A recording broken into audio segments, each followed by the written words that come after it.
welcome back to my channel. My name is Rachel Tintle and I am the owner and designer behind the Creative Siren. Now, I am super excited about this week, and I know I say that about every week, but you know what? I'm always excited about these things. I wanted to show you guys how to make succulent toppers. I think these turned out so stinking cute. Now, I didn't want to just do a tutorial on the potted plant tumbler like this one here, because there already is a tutorial by the original artist, and I'm going to link that one down below. The only thing that I will advise you guys, that if you're doing polymer clay, which I know a vast majority of you guys do that follow my channel, remember not to spray paint. In her tutorial, she spray paints because she's using air dry clay. So if you're using polymer clay, you need to use acrylic only, no spray paint, okay? Anyways, moving forward, I am so excited about these. Like, look at how stinking cute they are. They're so adorable. You can make them any which color that you'd like, because as I just recently found out, succulents actually come in such a rainbow of colors. Like, I was actually quite surprised. I didn't know. So I didn't go over what colors that I used, because honestly a lot of my colors were mix and matches of just random clay that I had hanging around, and honestly it just took. So don't concern yourself too much with the color. The only thing that I will tell you what I did is that I took some of my beige Super Sculpey and I mixed that in with any color that I had. And the reason why I did that is so that it would be a lot firmer, so that when you have a succulent like this, where you have the petals sticking out and you don't want them to be too droopy, that firmer clay will help with that. So I guess with all of that being said, which was a lot, sorry guys, let's go ahead and jump right in.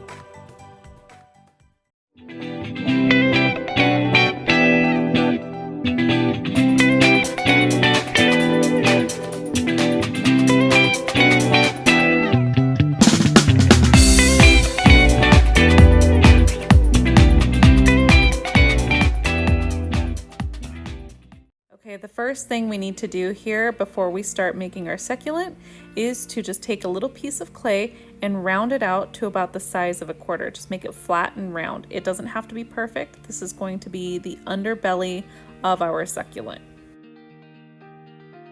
Next, grab a small gumball sized bit of clay and start turning it into about a teardrop shape. And now I'm pinching the sides here so that the sides at the very top are thin and it comes to a point. And then I'm making most of the clay sit down at the bottom. So it's going to be heavier. And so then I'm going to put it in the palm of my hand and just start dragging it out. And you'll notice that the leaf of your succulent is going to kind of sit up by itself. And that's exactly what we want here. And now just continue to do the very same thing. Just a small little gumball size of clay. Turn it into a teardrop, thin it out at the very top just by pinching it, and you'll notice that it stays round, and then just drag. Super easy. And make sure that this does sit in the palm of your hand, because having it sit there is going to give it a natural curvature. It's just going to follow the shape of your palm.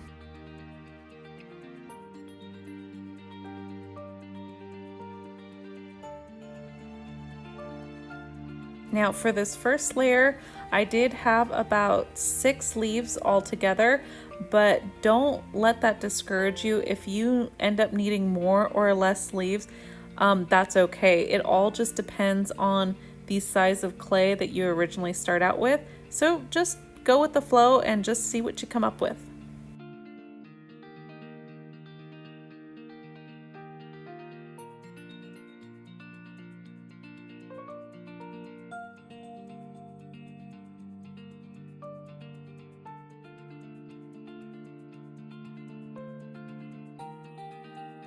Now that your base layer of leaves for your succulent is done, go ahead and repeat the process for an inner layer.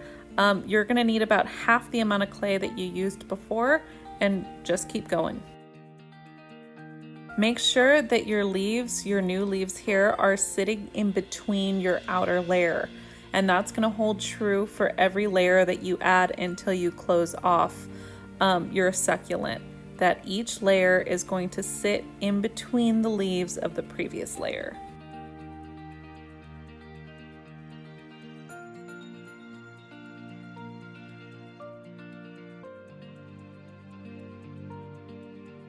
And don't worry if your leaves start to overlap on themselves. It honestly makes it look a lot more natural that way, so just roll with it.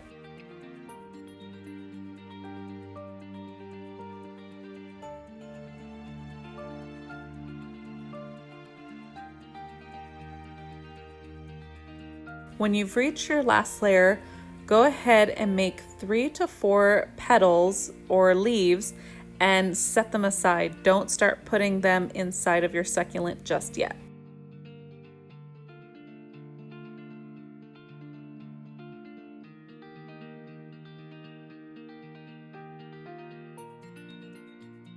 Once you've made your leaves, you're going to start overlapping them onto each other and put them in a circle.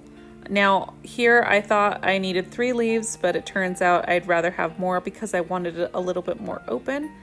So I'm just adding an extra leaf, but we're going to do the same thing, and each leaf is going to overlap on itself and create kind of like this closed bud in the center. And that's it. You've created your first succulent. You can move your leaves and open them up a little bit more. Mine got stuck to my workspace here, so I had to grab a blade to pick it up. But at this point, I decided I wanted to tint the leaves a little bit, so I just grabbed my soft pastels while my succulent was still raw, and I lightly tapped them on the very tippy tips of my leaves, just to give it a really nice pop of color.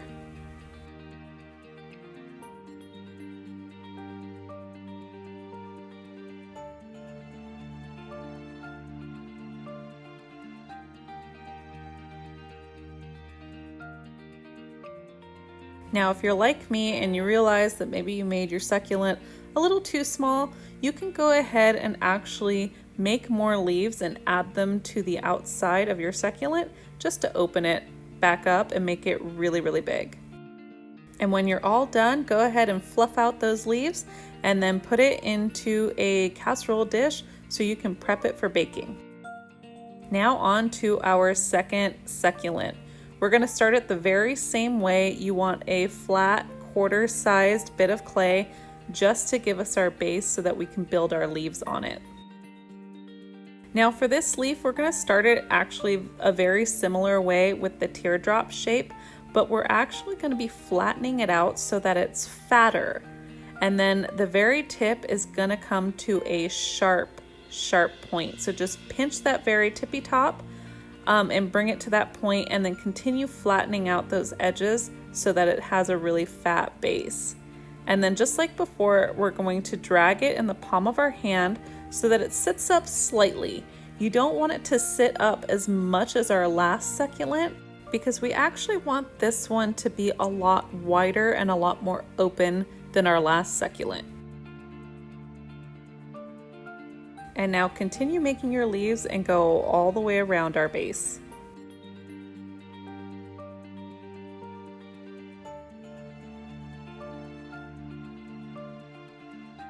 And if you feel like it, you can go ahead and overlap your leaves just a very little bit.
And now repeat the whole process again for the inner circles of your succulent.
Now again, just like we did before, we're going to make anywhere between 3 or 4 different petals for the very last inner circle, and we're going to set them aside so that we can overlap them.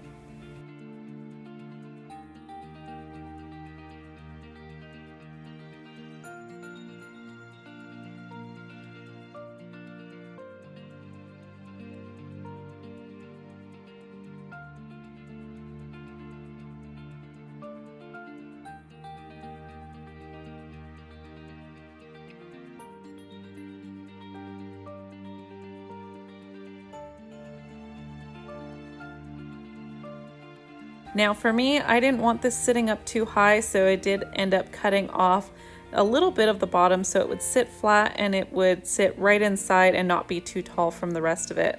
And you can secure it a little bit with a ball tool and then fluff out those leaves so that it just looks nice and open. Now scoop it up and it's ready to go. If you want to, you can choose to add some color like we did on the other one, but I chose not to because I really liked the ashy gray that it already was. Now time for our third and final succulent. Here I'm taking a coral pink and I'm actually mixing it with a bit of translucent clay because I really want it to be a little bit more see-through than the other succulents that we made. And just like before, we're gonna start out with a little round flat quarter-sized disc so that our leaves have something to hold on to. Now grab a small piece of clay, again about a gumball size, a very small gumball, and then we're just going to round it out in the palm of our hand. This is just going to stick up straight from our center disc, and we just kind of want it to be short and stubby and not too pointy at the top. The best description I can think of is like an ear of corn, where it's thinner on top and fatter on the bottom, but we also want to round out that top so it's not very pointy, just a very blunt, stubby top. Now, unlike our other succulents where we worked from the outside and moved inward, we're going to work backwards here. We're going to go from the inside out. So just continue making these little short stubby pieces of clay, and we're going to wrap it around that center piece that you just put down, and then continue that all the way around. Now when you get to the outer layers, go ahead and start putting these short stubby ears of corn or whatever you want to call them in between the previous layer, just like we've done with all the leaves.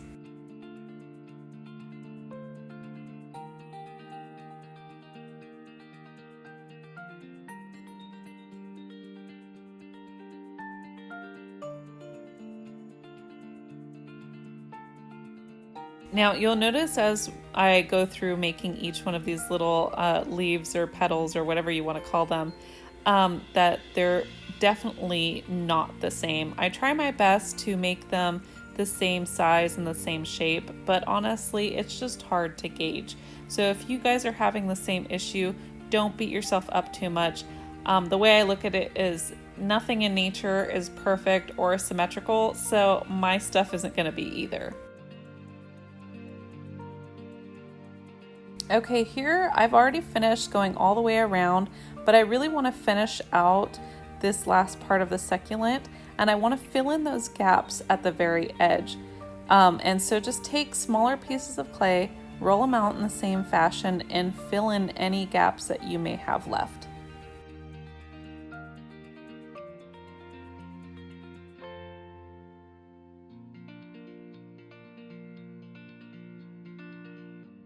Now fan out those little leaves and scoop that little guy right back up, because we're going to go add some color to the tips of his leaves. Now I chose this really bright green. I don't know why, I was just really drawn to it, and I think that it gives the coral pink a really awesome aesthetic. And we're going to just dust that soft pastel all over the very tip tops of each one of these leaves. Now, because these are all like cone shaped, you don't want to just get one side, you want to get the whole thing all the way around and just leave the base that coral pink. So the very tippy tops of this guy will be green and the base will be pink, and it's gonna look fabulous. And now just stick that guy with the rest of his friends in your casserole dish and stick them in the oven, and they're all ready to go. Now, when it comes to baking your items in the oven, be sure to pay close attention to the directions on the back of your packaging, and that will dictate the correct temperature and length of time that you need to bake these for. And now once they're cooled, they are ready to go. You guys, look at how cute they are. They're so adorable. You can make them any shape, big, small, any color. I mean, succulents come in a rainbow of colors, and they would be perfect for any potted plant tumbler. I hope you guys are as obsessed as I am with these guys, and I can't wait to see how you guys add them to all of your cups. I hope you guys enjoyed this tutorial. Thanks for sticking around with me, and I'll catch you on the next one. If you loved this video, be sure to click here to see our last video. And don't forget to subscribe so you never miss another tutorial. See you later. Bye!